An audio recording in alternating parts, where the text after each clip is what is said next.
welcome back to my YouTube channel. ඉතින් අද මම හිතුවා ගාල්ලේ ලස්සන බීච් එකකට යන්න. මේක තමයි උණවටන බීච් එක. ඉතින් මම දැන් මේ ඉන්නේ උණවටන බීච් එකේ. ඇත්තටම දැන් උදේ වරුව උදේ කියන්නේ උදේ 9:10 විතර. ඉතින් අද සෙනග ටිකක් වැඩි. ෆොරිනර්ස්ලාත් ඇත්තටම ගොඩක් හිටියා. ඉතින් මම චුට්ටක් ඈතට වෙන්න වගේ මේ ෆොටෝස් ගන්න හිතුවා. මොකද එතන ගොඩක් සෙනගත් වැඩි. ඉතින් රැල්ල පාගන්න හිතෙන්නෙත් නැහැ. ඉතින් මෙතන නම් චුට්ටක් ලස්සනයි. ඉතින් ලොකේෂන්ස් එහෙමත්. ඉතින් මම හිතුවා මෙතෙන්ට වෙලා චුට්ටක් වෙලා ඉඳලා බීච් එක බලලා රැල්ල පාගලා එහෙම යන්න ඕනි කියලා. ඉතින් මම මෙතන පොඩ්ඩක් වෙලා හිටියා. ඇත්තටම අද නම් අවුව මාරම සැරයි. ඉතින් අවුව සැර වුණාට බීච් එක නොබලා ඉන්න විදිහක් නැහැ. ඉතින් මම ඒක නිසා හිතුවා කොහොම හරි බීච් එක බලලාම යනවා කියලා. මේ බලන්න රැල්ල එන වේගේ, ඈත ගල් පරවල හැපිලා රැල්ල එන විදිය. ඉතින් ඈත වීඩියෝ කරද්දී ඈතින් පේනවා රූමස්සල කන්ද.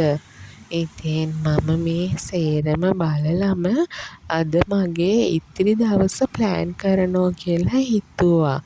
ඉතින් ඔහොම වීඩියෝ කර යද්දී මේ ඈත තියෙන්නේ ගොඩක් ගල්.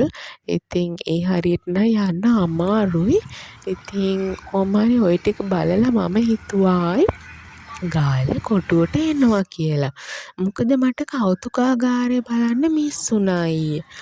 ගාල්ල ජාතික කෞතුකාගාරය, ගාල් නැෂනල් මියුසියම් එක ඊයේ මට බලන්න බැරි වුණා. ඉතින් මියුසියම් 3ක් තියෙනවා. මේ තමයි පළවෙනි මියුසියම් එක. ඒ 3ෙන් ඉතින් මම අද හිතුවා මේක බලන්න එනවා කියලා. මේක දැන් මම එළියට වෙලා ඉන්නේ. මේක තියෙන්නේ පරණ ලන්දේසි ගොඩනැගිල්ලක. ඉතින් මම මේකේ උස් වහලවල්, එතකොට මේකේ උස් බිත්ති, ඒ මේ ආරුක්කු හැඩයේ උස් දොරවල්, ඒව සේරම මේ පරණ ආකිටෙක්චර් එක බල පොඩ්ඩක් එළියට වෙලා හිටියා. ඉතින් ඇත්තටම මේකේ එන්ට්‍රන්ස් ටිකට් එක අපිට ගත්තේ රුපියල් 50ක් වගේ. ඉතාමත් පොඩි ගාණක්. ඉතින් මම ටිකට් එකත් අරගෙනම ඇතුළට යනවා කියලා හිතුවා. ඉතින් මේ බලන්න මේකේ ලස්සන මේ ගොඩනැගිල්ලේ. ඉතින් ෆොටෝස් ටිකත් අරගෙනම මම ඇතුළට යන්න කියලා හිතුවේ. ඉතින් මම ඇතුළට ආවා. ඉතින් මේ වගේ මුලින්ම සිතියමක් තමා තියෙන්නේ ගාල්ලේ කොටුවේ. ඊට පස්සේ තමයි පැරණි දේවල් තියෙන්නේ. ගාල්ල කෞතුකාගාරේ පිහිටලා තියෙන්නේ 1656 දී ඉදි කරපු පැරණි ලන්දේසි ගොඩනැගිල්ලක. මේ කෞතුකාගාරය ප්‍රධාන ප්‍රදර්ශන කුටි 3කින් යුක්ත වෙනවා. පළවෙනි එක තමයි පූර්ව ඓතිහාසික හා පුරාවිද්‍යා අංශය. මේකෙදි දකුණු පළාතෙන් හම්බවෙච්ච ප්‍රාග් ඓතිහාසික මානවශේෂයන්, පැරණි සෙල් ලිපි, කැණීම් වලින් හම්බවෙච්ච වටිනා පුරාවස්තු දකින්න තියෙනවා. දෙවෙනි කොටසේ තියෙන්නේ විදේශීය සම්බන්ධතා අංශය. ලංකාව හා චීනය අතර පැවති සම්බන්ධතා විදහා දක්වන සුප්‍රසිද්ධ ත්‍රයි භාෂා සෙල් ලිපිය, චීන, දෙමළ, පර්සියන් භාෂාවලින් ලියපු මේකේ විශේෂ ප්‍රදර්ශන භාණ්ඩයක්. ඊට අමතරව තියෙනවා චීන පිඟන් භාණ්ඩ, මැටි භාණ්ඩ, පිත්තල භාණ්ඩ, ඇද්දල කැටයම් ඒවත් තියෙනවා. ඊට අමතරව අනිත් කොටස තියෙන්නේ සංස්කෘතික හා කර්මාන්ත අංශය. ගාල්ලට ආවේනික වෙච්ච බීඩර් ගෙතීම, කැටයම් කලාව, සාම්ප්‍රදායික වෙස් මුහුණු වලින්, කැස්බෑ ලෙලි වලින් කරන ලද නිර්මාණ මේකේ ප්‍රදර්ශනයට තියලා තියෙනවා. ඊට අමතරව පුස්කොළ පොත් ලියන්න භාවිතා කරපු උපකරණ තියෙනවා. බුද්ධ ප්‍රතිමා වහන්සේලා ඉන්නවා.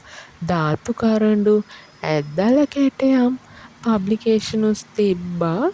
ඊට අමතරව තියෙනවා ජල භාජන, පිත්තල භාජන, පිත්තල පහන්, සිංහල කස්ථාන කඩු, ආභරණ පෙට්ටි, වෙස් මුහුණු මේවා ගොඩක් තිබ්බා ගාල්ල ජාතික කෞතුකාගාරේ. ඉතින් ඇත්තටම ගාල්ල කියන්නේ පැරණි ලෝකයේ ප්‍රධාන වෙළඳ මධ්‍යස්ථානයක්. ඉතින් මේ කෞතුකාගාරය ඇතුලේ තියෙනවා පැරණි සිතියම්, අතීත ලංකාව හා ගාල්ල ලෝක සිතියමේ සටහන් වෙලා තිබ්බ ආකාරය දැක්වෙන සිතියම්. ඒ වගේම නාවික උපකරණ තියෙනවා. නාවිකයන් මුහුදු ගමන් සඳහා භාවිතා කරපු මාලිමා හා අනෙකුත් උපකරණ, පිඟන් මැටි භාණ්ඩ තියෙනවා. චීනය හා අනෙකුත් රටවල් සමග කරන ලද වෙළඳාමේදී හුවමාරු ඉතා පැරණි චීන පිඟන් බඳුන්. තව දකුණු පළාතටම ආවේනික වූ දේශීය කර්මාන්ත, බීඩල් රේන්ද මේවා ගොතන ආකාරය, ඒ සඳහා භාවිතා කරන ලද උපකරණ මේක ගොඩක් සියුම් ලස්සන කලාවක්. කැස්බෑ ලෙලි නිර්මාණ තියෙනවා. අතීතයේ කැස්බෑ ලෙලි වලින් සාදන ලද පනා, ආභරණ පෙට්ටි වලින් අලංකාර භාණ්ඩ තියෙනවා. වෙස් මුහුණු කලාවක් තිබ්බා. අම්බලන්ගොඩ ප්‍රදේශයට ආවේනික සාම්ප්‍රදායික රූකඩ වෙස් මුහුණු. ඒ වගේම යටත් විජිත සමයේදී ලන්දේසි ගෘහ භාණ්ඩ, විශාල තේකලියෙන් කරපු අල්මාරි තියෙනවා. පෙට්ටි තියෙනවා. පුටු තියෙනවා. ඒ වගේම අවි ආයුධ තියෙනවා. ඒ කාලේ භාවිතා කරපු කඩු, ඒ වගේම තුවක්කු, පිස්තෝල වර්ග තියෙනවා. කාසි වර්ගත් තියෙනවා. විවිධ පාලන සමයන් වල භාවිතා කරපු පැරණි මුදල් වර්ග, කාසි වර්ග තියෙනවා. ඒ වගේම ආගමික සංස්කෘතික වටිනාකම් ගැන කිව්වොත් සෙල්ලිපි, ගාල්ල හා අවට ප්‍රදේශවලින් හම්බ වෙච්ච පුරාණ සෙල්ලිපි, ඒවය අනුරෝ දකින්න තියෙනවා. ඒ වගේම අනිත් ලොකුම කාරණේ තමයි මේකේ තියෙන මේ ගෘහ නිර්මාණ ශිල්පය. කෞතුකාගාර ගොඩනැගිලි විශාල ලී දොරවල්, ජනෙල්, උස් වහලවල් දකින්න තියෙනවා. ඉතින් මේ හැම දෙයක්ම මේකේ අනන්‍යතාවය සුවිශේෂී කරලා පෙන්නනවා. ඉතින් මම මේ හැම ඓතිහාසික වටිනාකමක්ම කිව්වේ මේකේ තියෙන වැදගත්කම ඕන කෙනෙක්ට දැනගන්න. ඉතින් මම මේ දේවල් බලලා ඉක්මනටම ඊළඟ මියුසියම් එකටත් යන්න ඕනි කියලා හිතුවා.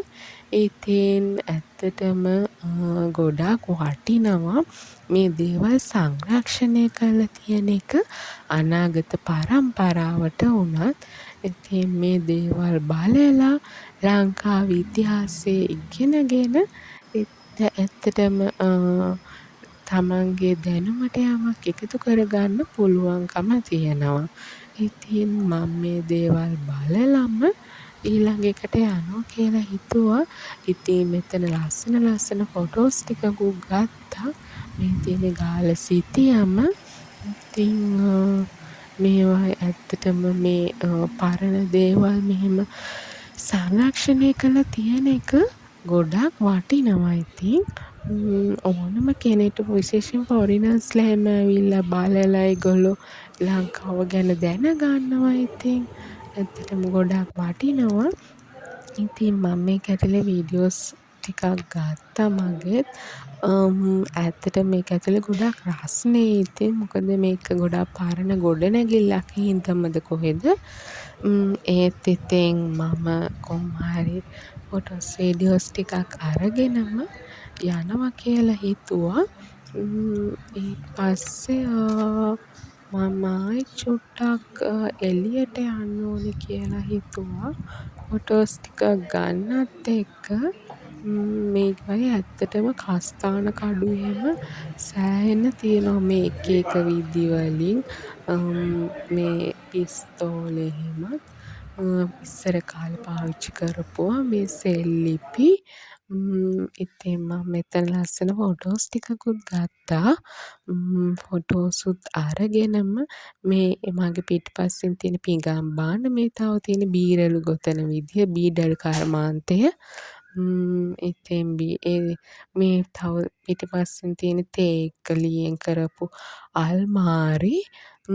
ඉතින් ඒ දේවල් ෆොටෝස් අරගෙන මම එළියට ඇවිල්ලා එළියෙත් ලස්සන ෆොටෝස් ටිකක් ගත්තා.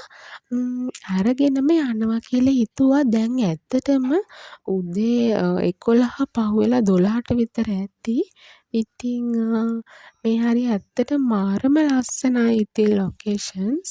ඉතින් පොඩ්ඩක් මේ වාඩි වෙලා හිටියා ඉතින්. අද ඇත්තටම ටිකක් අවුසැර දවසක් ඉතින්. චුට්ටක් වාඩි වෙලා ඉඳලම යනවා කියලා හිතුවේ. අද ඇත්තටම ෆොරිනර්ස්ලා ටිකක් හිටියා. හැබැයි ගොඩාක්ම සෙනග හිටියේ නැහැ ඉතින්. ඉතින් ඔන්න ඔහොමයි ඉතින් අද දවස ගෙවෙන්නේ. මම මෙතනත් ෆොටෝස් ටිකක් ගත්තා ඉතින්. එහෙනම් මං අදට ගිහින් එන්නම්. That's it then. subscribe කරන්න. bye.